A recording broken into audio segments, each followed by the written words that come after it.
Welcome to Google Ads Unleashed, the podcast that helps you harness the power of Google Ads. And now your host, Jeremy Young. Hello everyone and welcome back to Google Ads Unleashed. I hope you're all doing well. In the last episode I said that there might be a skip in 1 week because I'm away. But the good news is I'm recording two episodes. And the first one of today is going to be about some Google Ads improvement ideas which you may have not tried yet and you should try with your brand. And these are 3 actionable tips I actually sort of learned a little bit about recently myself. So these are reasonably new and that's why you probably haven't tried it yet either. And I'm going to start off with one of the first columns that this is something that it's not recent, but it's something that I've certainly recently only put into sort of use. And that is the conversions by time columns. So probably you have already got conversion tracking set up. I bloody hope you have. And you report on conversions, you report on conversion value, you report on conversion rate, etc., and that's all well and good, and that's amazing. But as you probably know, depending on your brand, there will be some conversion delay. What do I mean by that? So if you actually head into your Google Ads conversions and head to the attribution report, and I think it is it's called path. It's in one of the tabs. I think it's called conversion paths. You can actually have a look at what the average time to conversions is for your Google Ads account in, let's say, the default look back window that you've set for your conversion action, or in the past 30 days, or in the past 60 days, and in the past 90 days. First of all, that gives you a pretty good idea, by the way, what to set your look back window to, but more importantly, it gives you a good idea how your purchasers actually purchase. Is it an impulse buy? Do people purchase within, a day and make a quick decision? Usually that's the case with lower priced products. Or do you have like a bit of a longer sort of gestation period? If you sell beds, for instance, usually you will see between 4 and 6 days until the conversion appears. So what implication does this have?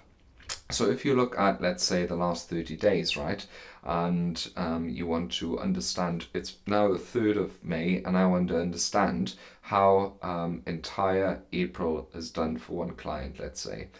And we have one client, for instance, where we've recently found it takes on average, right? So the average, so some people might be taking over 20 days to purchase, some might be taking over, less than 6 days, of course. The average is about 6 days until the purchase, and we look at the performance of last month. Then, okay, we hit our ROAS targets, that's amazing. So we look at, what we spent, clicks, etc., and normal conversions and conversion value.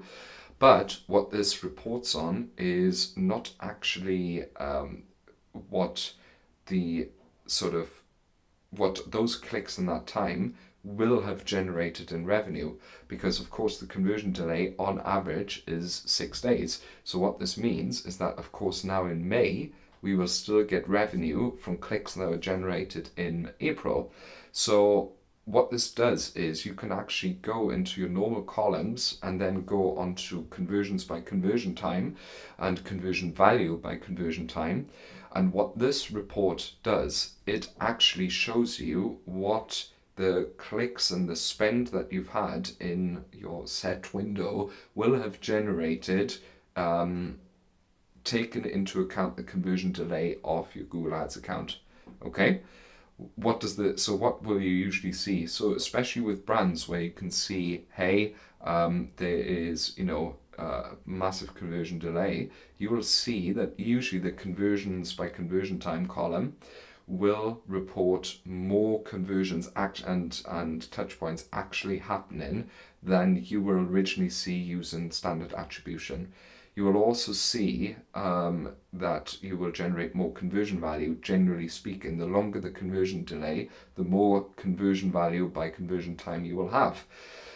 You can even then create a custom column. So you can create a custom column where you take conversion value by time divided by cost, and you will get your projected ROAS of the spend of the look back window that you have.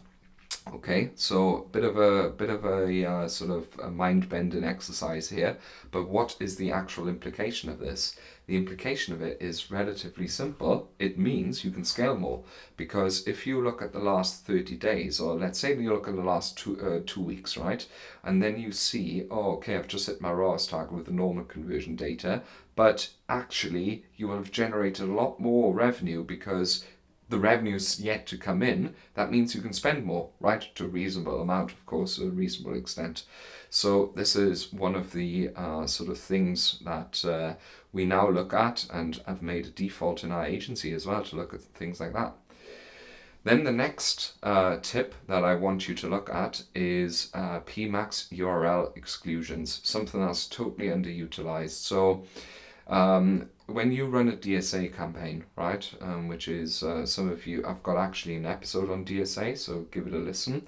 But if you run a DSA campaign, of course you will want to exclude landing pages, right? Some landing pages might not work, so you will add them as a dynamic negative URL target, and you improve performance because no traffic is directed to your DSA campaign anymore. Conversely, this happens with PMAX as well. So if you go into your settings and in the additional section see that the final URL box is ticked on, by default you should probably tick it off, but if you have it ticked on, it'll add the function of a DSA campaign to PMAX. So the same thing will happen. More landing pages will generate sort of course, cost, and over time you will have some which convert and a lot which won't, right? And a lot of people fail to exclude these URLs from PMAX. So they might have a DSA campaign, but they don't exclude those URLs from PMAX, or they never really sort of look if PMAX is actually generating the revenue. Because it's hard to find, right? Google makes it really hard because they love us wasting money. So how do you find those URLs? You go into your report editor, and as a dimension 1, you choose landing pages, and then as a dimension 2, you choose campaign type, filter that for PMAX. Then you can add all of your common metrics in there, costs, conversion, blah, blah, blah, blah. And then you can actually filter out the ones which perform or don't perform according to your benchmarks. An amazing tip if you have final URL expansion activated with Performance Max campaigns. So this is something that I would highly recommend.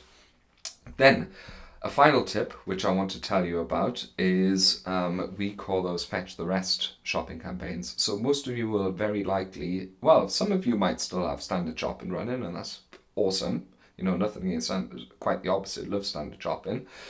But most of you will have PMAX running, and as you probably know, PMAX gets the first dib in an auction, and every search that is performed that might be relevant to your product is essentially you entering an auction with your campaign.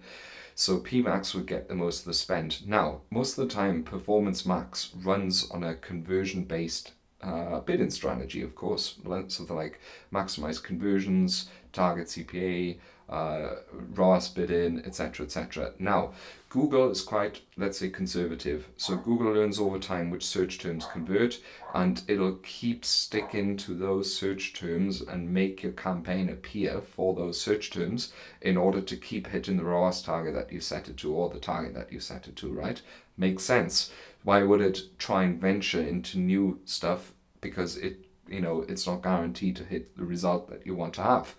So how do you force Google to maybe look at a few more auctions? So that's where a shopping campaign comes in, a fetch the rest campaign. So we've now wrote this out throughout all of our clients. What we do is we just create a standard shopping campaign, usually on high priority, exclude brand, exclude negative keyword list as usual, and just chuck all products in there, usually with a max click strategy with a bid cap, or a manual CPC, eCPC with a low bid. What does this do? Anytime there's a search which sort of goes through Performance Max and is not maybe not picked up by Performance Max, it actually goes and is picked up by the shopping campaign. These are usually what a lot of other advertisers would consider low value auctions, but you also have very, very little bid volume on it as well. So you're not going to be spending a lot for the click. We found with almost all of our clients, this adds another couple of % in revenue and conversions at super, super cheap conversions to absolutely every single ad account. So easy way to make another 2 or 3. And think about it, it's pretty straightforward, right? Because if you have a big sort of share of the pie, and you like a small share of the pie that is only your Performance Max campaigns optimizing towards purchasers and in-market audiences, then if you use something like a max click strategy, you're going to just target a much, much, much bigger audience. Yeah, because Google is not caring really about, is this necessarily an auction that we should be in? It's just caring about getting the visibility, and because the clicks are dirt cheap, we're just going to add more sales. So an amazing third tip, and it's worked a treat with all of our clients. If you want access to even more tips, if you want access to even more tricks, then you should get in touch with me.